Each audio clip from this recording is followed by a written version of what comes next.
Good morning, all. Good morning, good morning, good morning. As our friend Nolan would say. Have you ever heard him opening his show, Pat? No, Going, I good stopped morning, listening good to it, morning, good Jude. morning. Good morning, good morning, good morning. Hey, It's like is it a good morning in when Donegal this morning? when my kids were saying it was goodbye, they go bye, bye, bye, bye, bye. Well, women do. I think women do that a lot on the phone, don't they? They say uh, bye, bye, bye, bye, bye, bye, bye, bye, bye, but bye, 10 bye. buys, yeah. Anyway, what's the mood in Donegal this morning? Is there deep gloom over the place, or Dude, know some of that. I sat and watched it yesterday, so and did from I? the off, I knew Donegal weren't going to do it. I think, in fairness, and I'm not a big statistician or tactician or anything, but I think Kerry had worked out the Donegal system from the start. Because the minute they got the ball, yeah, Donegal, and I'm not going into the detail, but they have this zonal system. They don't mark men, they mark the space. And Kerry have the players. If you're not marking them, they just run through you, and Mhm. that's from the very. Kerry scored after something like what was it, 7 or 10 seconds, and Yeah. dude, that set the tone for the game. I had that feeling too. Uh, Mm. I was sort of surprised that I heard somebody saying that everybody had tipped Donegal, and there were only Mm. two pundits had said that Kerry Kerry would do might it. win. I thought it was the other way around. I Well, thought, I didn't catch anybody saying Donegal. There was, no, I genuinely didn't. So, and in well, I'd fact, swear I heard another thing about it, somebody. Donegal are a great team when the system works. When the system Uh, doesn't work, they don't seem to have it any wasn't plan working B. yesterday. You know No. what? I thought it was just as simple as this.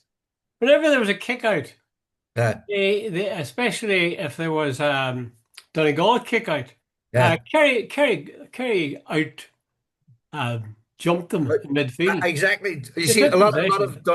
of your man Patton, Sean Patton, and a lot of the games, his pinpoint accuracy kicking out, and the Donegal guys caught it. Kerry had obviously worked that out because they put the big men on the Donegal catchers, and Hmm. Kerry won most of the kickouts. Oh So right yeah. away there was Donegal dispossessed. Uh, But the other thing as well, Jude, the two Cliffords ran the show. The boy Potty, he was like a general in midfield. He was picking out everybody every which way. And then the other side of the story was his brother was scoring points for fun. And the final thing, Jude, see, even when they were losing, Donegal was about what up 8 or 9 points down with yeah. about 10, 15 minutes to go. They still weren't going for the 2 pointers. They were still trying to run the ball in. It's like Barcelona. No, and I thought, that's a stupid. Sure, at that stage, it was worth risking going for the 2 points. Of course, I Yeah. agree with you. It Then just didn't work. It was it very didn't work. un-Jim McGuinness like. Uh, Very un-Jim McGuinness like. uh, they It didn't was as seem to have a if plan at all. no, well, that's right. He's like a famous poker player who suddenly has got no chips. Exactly. So, no, and I don't think anybody in Donegal's whinging. The better Uh, team won. they did. But it's a pity, Yeah. I tend to admire Kerry for being so fantastic over the generations. Absolutely. That's But that's at the their same time, it's 39th not, I All don't think it's Ireland. good for the sport. I don't think Aye, it's but good for the sport. someone it's a religion down there, Jude. Soccer is way bigger in Donegal and many levels. And in the big towns, it's more. There's a lot of soccer played rather than GA. Uh, The hotbed of GA in Donegal is up around southwest Donegal. Teelan, mm, Kilcar, mm. Ardra, Glencolin, that. If you go to Letterkenny, most of the young fellas would probably play soccer. Well, that's true, but that wouldn't apply to other counties as much, Uh, like Galway or Clare or all sorts of other counties. And yeah. yet they haven't got, I mean, Tyrone, for example, that would be, well, well, there's some soccer played, but not much. And yet Mm. they never, they haven't got the record or anything like the record that Kerry have. I just Uh, wonder what it is they do. Do they start them very young or what? aye. Kerry, I've said I watch them. They are absolutely what we say. They eat, sleep, and they're very clever. They know the old sort of guys that know the game and know how to win a game. They have all that old style, noose. So they know what they're doing. All the wee tricks of the game and all the and it's gamesmanship as well. Even towards the end of the first half. They kept the ball, for about 10 seconds, and then the hooter went, and then they went for the two-pointer. No one, even if they missed, Donegal couldn't come up the field, so they Yeah, got two yeah, points. It was very, very clever. yeah. You know the old riddle. What? How would you define a person with an inferiority complex? Don't know. Kerry man with only two All Ireland medals. Yeah, Good, isn't it? That's from Joe good. Brawley. Um, but anyway, I watched that and then I watched all of, first time I've done it ever, I watched all of the Euro final. You Yeah. watch that? I watched a good part of it. Not Uh, all of it, but I must have started. how would you describe it? Or was there a difference? Were they essentially the same? They're nearly the same, Jude.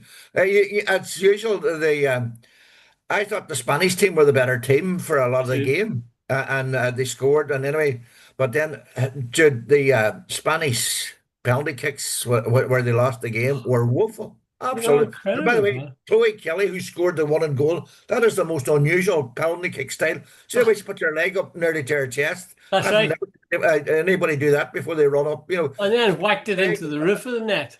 But she put her leg up and she was nearly hitting her nose. I've never seen anybody, yeah. It Strange, was the most strange. unusual style of taking a penalty I've ever seen. Were you cheering for England? I would hardly go that far. You know. Well, Yeah.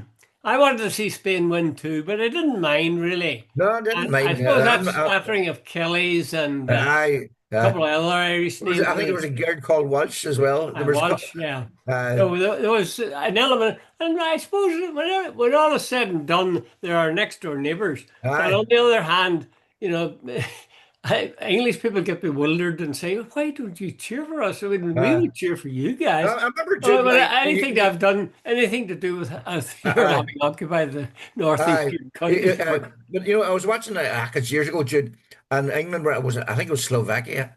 And I remember people cheering on Slovakia, and I was going, why are you bothered? Like, who do we know in Slovakia? Like, half of our relatives live in England, and half of our, Japers, at one stage, Declan Rice and what do you call him, Grealish and all, their parents were Irish, so at least we have uh, some connection with them. I know, but see, when I see Grealish and company playing for England, I think, why aren't you playing for Ireland? You For can play for I know, Ireland. yeah, But they feel thoroughly English. There was somebody said that they were 100% English at, well, maybe it was after the year, must have been after the Euro game. yeah, And it was clear they came from a different background, their uh, name or their color, or I forget what it was. But they clearly had integrated fully. The English, I handed to them, they really have a fighting spirit. They weren't the uh, better team, but they really had a fighting spirit. and And they hung in paid there, off in the exactly, end, yeah, yeah. Why did we put ourselves? Did you during the Donegal game? Did you enjoy the Donegal game at any No, point? no, no. Do you feel whenever a game like that's coming up, do you feel so attached to the team you almost feel sick?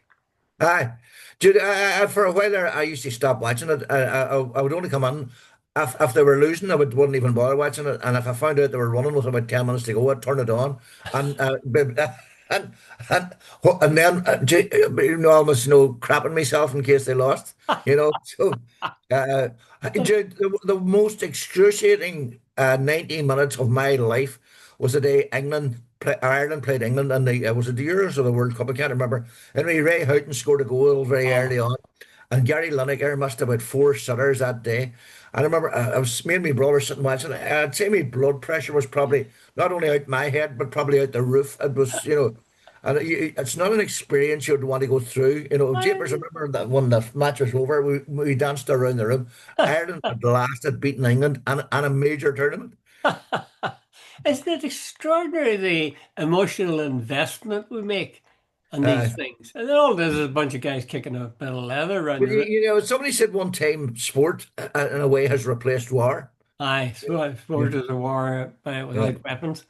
yeah, Um, yeah, I enjoyed both games, but I felt I'd rather have had a different outcome for both of them, and I felt that there were chances missed. As yeah, you said, when Donegal could have taken 2 pointers, they didn't, and I felt that Spain was a better team, and they very nearly, got a goal and several points during the extra yeah. time.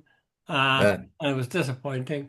But anyway, it was nice to see Chloe Kelly and these ones just going mad. at the I wonder, do women celebrate better than men? Because end. I've never seen, maybe it's the shrieks that they give, but they really, I really, really love it. really Yeah. loved it. Oh, and they take it deadly serious too. By the Oh way, one other yeah. thing I noticed, there were you don't see it when it's the men playing. The supporters were all mixed, and the camera panned around one time. There's a woman sitting with a can of Heineken, sitting having a drink. You know, you wouldn't see that in a male match because they'd be probably punching each other. I thought women are much more civilized. Are you saying that she was cheering for England or? Uh, No, it was just the camera panned around, and no, it went into the crowd, and there was a woman. was all Uh, of the crowd English or the same supporting the same That team was as well, her? no, they were in the thing. It was definitely English supporters, but she was sitting there with a can of beer. But that I don't think that alcohol's allowed at the male game. I'm not Is that right? 100% Yeah, certain. yeah, yeah. That's right. Now you mentioned it, they wouldn't Yeah, for yeah, obvious reasons.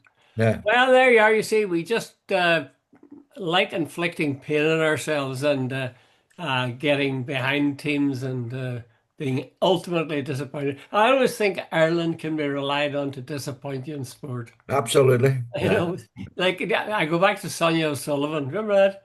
Remember the aye, time she was going to win that whatever it was, 800 meters, no, 1500 meters. She was going to win it. Look at her uh, track record. uh, And sure enough, she didn't. And then uh, you go back to another generation, and who was that guy? Used to be very. He was from Dublin, I think. Uh, Eamon Coughlin, who? Eamon Eamon Collins. Coughlin. That's right. Yeah. And again, they come in third or fourth, or No, he came in fourth at two Olympics. oh You know, God, uh, heartbreaking, uh, uh, heartbreaking.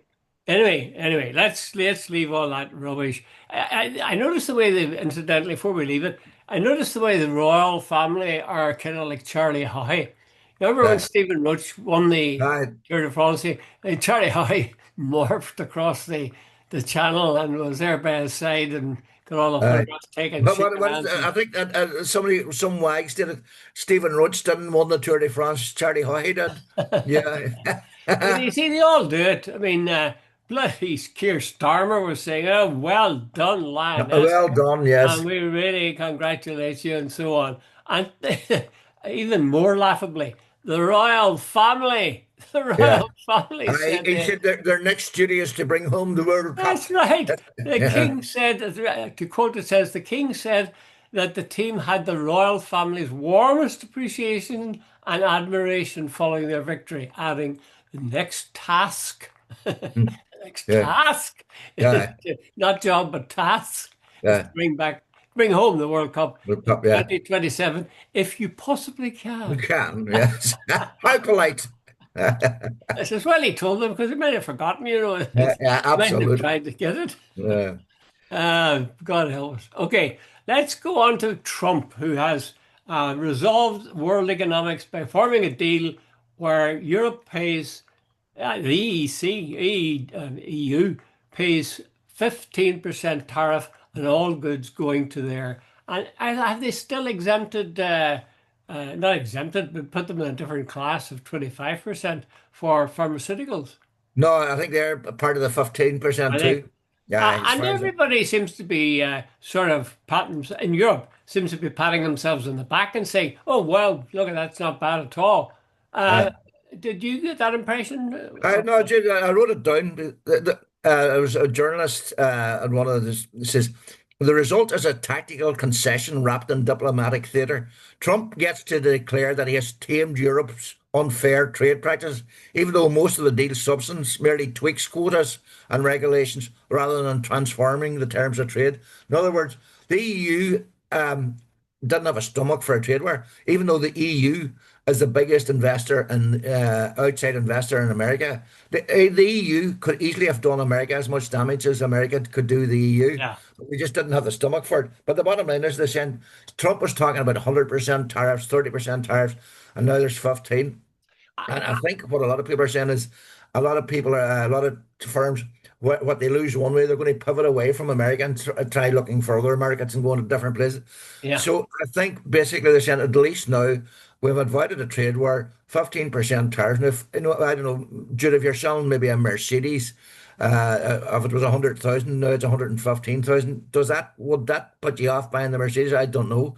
If what do you call it? If you're buying drugs at that were $10 and they're now going to be $11.50 or whatever the hell that percentage is, would that put you off? I don't know.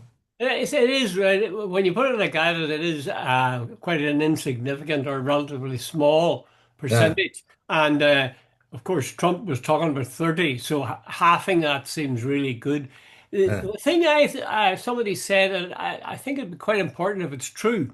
They said the 15% is the total tariff because there are tariffs on stuff at present, but quite yeah, low, like yeah, 5 or 7 or that kind yeah, of thing. yeah. So if they're all 15 now, actually it's an increase of 7%, They're saying, aye. not an increase Well, of 15. they said, I was reading that thing this morning, sort of analysis, and I can't remember now, Jude, and said, van der Leyen, they said she's great charm and all the rest of it. And she went with a strategy to, flatter Trump and et cetera, et cetera, et cetera. And if there's, and as you point out, this is if there's already a 7 or 8% on, and it now goes 15%. Dude, that's only an extra 7%. 7%, like if you're paying $20, what's another 7%? What is it, 12, about 13? It's only adding on about maybe £2 or something onto someone if it's $20, maybe it's $22 then. Like that's not massive, Jude. You think it fascinates me was if you think a thing through, the person who's paying for that is the Yeah. American. The consumer. Like if I've got bicycles, say, and I'm Yeah. selling them to America and they're charging me, I have to put in another, I'm going to be charged with 15% of Yeah. the price. I'm going to put that over to the Well, buyer. the consumer's going to, yeah, yeah, no, no, Jude. They said a lot of what Trump was talking about. The economists were saying a lot of his trade policy is mumbo jumbo. That he doesn't have a fucking clue what he's talking about. Not a notion. They said, while his supporters think, "Oh, this is genius," when Uh, you apparently drill down, yeah, a whole lot of stuff, and they said he doesn't understand, the real nitty gritty of trade and no. about supply chains and all this sort of stuff. Dude, a lot of the cost will be passed on to the American consumer because we can drop the subject after this, but here's the point. If the American consumer wants to buy one of them iPhones that's made in America, it'll cost them 3,000. If they want to buy it from China, it's something like $600. So they can make up their own mind. Sort of crazy, Yeah, really. yeah, I'm reading a book called Charlie Haughey by a guy called Gary Murphy at present. It's a yeah, biography of him. yeah, And it's very interesting. He's talking about the early 60s and how Haughey and Lamass were pushing very hard to get Ireland involved in international trade. yeah. With Dave, there was a tendency to emphasize the home trade, as it were. The comely maidens dancing at the Well, cruise. I always think Dave gets a hard blow on that one. I kind of get what he was getting at. So do He's I. trying to say, we're different. We're Uh, different, and we should allow our individuality to flourish. I'm with that, but I don't think he was very good at economics. no, But I think Lamass was bloody genius, and I think Charlie Howe was pretty smart too, because uh, they essentially got Ireland to look beyond the borders of Ireland. yeah, yeah. I don't mean the borders of the 6 counties. Dude, in 19 someone seven, I think we joined the EU in about 1971, 72, somewhere along that. Same time as But the Brits. in the late 60s, 83% of our exports went to the UK. And Mm. about of that 83%, the vast, in fact, I think all were agricultural products, butter, milk, spuds, stuff like that, cattle. Mm. And because we were so dependent on the Brits, they could control the price. They knew where else are you going to sell them. Joining the EU or the EC as it was then, the European Community, was a massive game changer for Ireland. We suddenly we could export cattle to France and Italy and wherever else, and we could sell butter to Kerrygold took off like a rocket then, all across the world because it was exporting, and then we opened up markets. So Jude, market and that was Lamass and people like that went for that international market, and suddenly Ireland, from about the 1960s, Ireland started to grow. Well, it's clear to me that the south of Ireland's prosperity is linked to, at least linked to the EU. Yeah. Now, it's also got to do with foreign direct investment from America, Google, and all these people. But But even the that, EU has even been that very too, does good to do with for the the EU. south of Ireland. Yeah, because that the foreign direct investment is directly linked to the EU because these people want to be inside the EU, and the one place they can Oh, yes, be of inside the course. EU Yes, good point. as in Ireland because it's an English speaking country and it exports into the EU. Good point. The one thing that people don't talk about, and I think it was the reason that Sinn Féin originally was opposed to the EU, is that you do give up a bit of your sovereignty. Oh, absolutely. In fact, a very important part of your sovereignty. Uh, You can't, in a way, you can't, I think you can't control your own taxation. you can no, you can control your own taxation, Well, but because surely you're going to do that within strict limits. No? well, there's you can you do your own income tax. They try to get uniform, and in fact, they have now on about corporation tax and sort of Hmm. stuff like that. They're trying to harmonize all that sort of stuff. But you're dead right, Jude. You're 100% right. Once you join a union, there has to be some sort of harmony, and you give up a bit of your own rights, your own. You don't feel that you don't feel a certain sadness that Ireland's or the south of Ireland isn't governing itself really fully. Well, during the economic crisis, I was one of the people saying, I was seriously saying we should leave the EU. I really genuinely felt that because, the EU, the way they reacted, they hit Ireland, they hit Cyprus, they hit, who else did they hit? The Greece. Greeks, Greeks. They didn't hit Spain. They didn't hit Germany. Germany was a basket case as bad as Greece. Well, when I think, but suddenly the way they deliberately looked after the big guys. No, what was this? They said about Spain: too big to bail and too big to fail. So anyway, Yeah, neatly put. uh, Although I agree when the winds are against you and when the troika comes to town, it's not a good time for uh, the uh, south of Ireland or any small state. But yeah, at the same time, I think ideally the world would involve itself in free trade yeah, in everything. yeah. You Well, think? look at when it came to Brexit, uh, the EU stood firmly, and I mean firmly, behind Ireland all the way. Ireland on its own would have been in deep trouble, but Mhm. with the EU, Ireland had serious leverage. And I thought somewhere along the way, Germany or France would sort of lean on Ireland and say, "Hey, give in this," and they didn't, which was amazing. hmm I think apart from the fact that unfortunately EU seems to be arming itself Mm, for some sort of conflict, and that is a serious drawback, and I think Ireland will have to think hard about it. But yeah, apart from that notion of having to join some sort of common army, it does seem to me that sort of uh, grown-up politics should involve every country, certainly in the EU, maybe throughout yeah, the world yeah, take down the borders and accept yeah, some small places suffering, yeah, support them in some other way. But the idea of saying, no, well, I'll not give you this, I'll not sell you this because you're not the same as me. I'm Irish and you're Scottish or you're yeah, American or you're whatever. It does seem to be illogical. And you can see how it's better for everybody if yeah. things are open. Anyway, let's move on from there and let's talk about Alan Johnson. Alan Johnson was, you may remember, a Labour MP, and I think he was in the cabinet. Blair's, He wrote a book about his life. He wrote his yeah. autobiography. I've forgotten what it was called. He's written a couple of books, I think. A poor boy's son or something. He wasn't he adopted. This was it. This boy. This boy or something like I that. think Yeah, that's what it was called, and it was bloody good. yeah, I thought it was very well written, and he came from poverty, and his sister going around, his older sister. I think his parents were dead and trying to survive, and so on. He wrote it very well, but now mm, he has written another book, I think, and essentially what he's saying is. Stand behind Keir Starmer and get the Labour Party back into the centre and avoid these terrible people. He says Jeremy Corbyn was an absolute disaster for the Labour Party. He should never have been in the Labour Party. That's not what he believes in. He's away with the fairies, which is fine. So stand on your own platform, stand on the things you believe in. Don't try to infiltrate our party and pretend that it's committed to this transformation of society or whatever you believe in.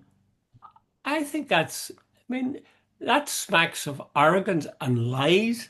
And that's the yeah. truth. I Yeah. mean, to suggest that Jeremy Corbyn is something wrong with him because he's trying to stand up for workers' rights and to defend the impoverished in Yeah. the state just seems to be nuts. Mm. How does he get away with that? You were talking to me off record there before we come on for the podcast. Yeah. Um, about the state of this new party that Corbyn Yeah. has set up along with this Sultana woman. You Yeah. want to say something about that? Yeah, Jude, by Saturday they had 450,000 members. Apparently, I'm not 100% certain, but apparently this morning it's somewhere about 500,000 already, and something like 72 hours. But Alan Johnson, he was a part of Tony Blair's cabinet and people, and he's saying now that the Labour Party should get behind Keir Starmer. Jude, I don't know what your opinion is, but I don't recognise in any shape or form Keir Starmer as a Labour Party, as parties. Like even on the thing about the right to protest, know Oh, this thing about that's Palestine in outrageous. action. You know, Outrageous. a woman sitting on the ground saying someone like about free Palestine was arrested on Saturday last because she's a terrorist supporter. Now, Israel, the Labour Party in Britain has no problem with Israel bombing the shit out of Gaza. 90% of it's flattened. That the starvation level, the number of photographs and images are coming out of kids with their ribs showing through it. 20 kids died on Saturday. That is, according to the Labour Party under Keir Starmer, not a war crime, not a terrorist offence, but holding up a placard peacefully is. Now, Jude, as well as that, I remember under Tony Blair, he went to war in Iraq with along with our friend George W. Bush. Uh, Uh, Thatcher introduced a whole lot of strike practice and workers practice to look after the bosses. Tony Blair did not rescind a single one of those, not one. So tell me where, I'm up. My father and we lived in a council house. My father was a semi-skilled worker. Jeremy Corbyn's values reflect the values that I grew up on. That a lot of people are hard workers. That the workers should get a fair crack at the whip. Like, you could keep going on this. Under since Reagan and Thatcher came along, there are more millionaires now than ever before. Yet there are more and more people living below the breadline. In Britain, 20 years ago, there was no, or 30 years ago, there was no food banks. There are now more food banks in Britain than there are branches of McDonald's. Now, tell me how society has become fairer or more equal. The Labour Party has gone way, way to the right, and there's nobody speaking for people like me. I find, yeah, I agree with all that you said. I was watching TV the other night and I got onto YouTube because you can get YouTube on TV now. Um, and I stumbled on a thing from, I think it was Harvard. And Mm, there were two guys, I think they're both profs maybe, but they were debating capitalism and socialism. yeah.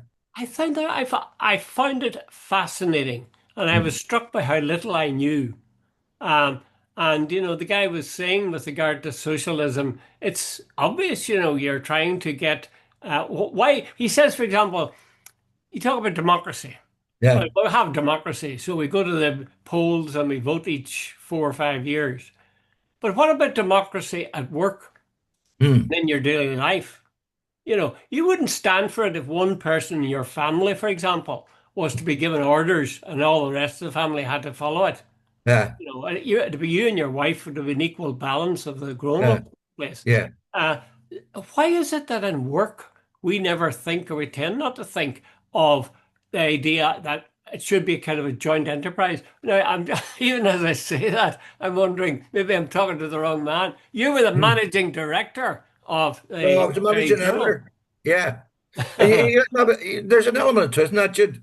By and large, I used to try and sort of say, right, what's the best thing here? And I used to try and get consensus. Like, I was not that, like, just didn't have that sort of personality. No, I worked with some people who did, and so on. And I always thought that's not the way to go. But I haven't said that. Jude, you know, what gives one person the right to tell everybody else what to do? Hmm. And so on. And you look at it, but Jude, you just said someone there earlier on. The three or four, I think the happiness index is a thing done across the world. Yes. Three or four of the top 10, the top three happiest countries in the world are Norway, Finland, Sweden, and Denmark. All socialist, basically socialist countries. The biggest disparity are in places like the US and the UK. They have gone for this sort of hard right capitalist Hmm. societies. And Hmm. yet the Americans are all saying, gee, look at us, aren't we great? And all. Dude, they have one of the most divided, unhappy, politically corrupt systems. And yet the Americans think if there's under some delusion, they think they have the best system in the world. Hmm. Yet the evidence, the overwhelming evidence, academic and studies and all the rest of it, like in places, simple places like Denmark and Norway, you have a proper health system that looks after you from the cradle to the grave, and you have an education system, as far as I know, in Norway and Denmark is free even up to third level. So Hmm. no wonder they have some of the best educated people in the world. Well, that's true. I suspect, though, that they still operate according to, I mean, they're obviously taxing the rich, but they're Yeah, still maybe operating under the system that says, look, yeah, have work and you've got a CEO at the top, and then yeah, you've got a sort of a governing yeah, panel, and then you right down to the ordinary guy on yeah, on the workplace floor. This guy was saying, well, if you think of democracy, it has to be socialism. yeah, Because I mean, why should you say you wouldn't put up with that in your political life? You wouldn't allow yeah, guys to tell you what to do. Everybody's vote is considered equal. That's never the case at work. I mean, I worked at the university, and you might say, "Oh well, you think we're very civilized there." Yeah, sure, we're civilized, but there was a vice chancellor who ran things, and yeah, after that there were deans, and after yeah, that there were professors, and then it was a layered society, and yeah. yet But sort it of the was seen as Catholic a very Church should. civilized society. Yeah. Sure, the whole entrepreneurial direct board of directors is run like the Catholic Church.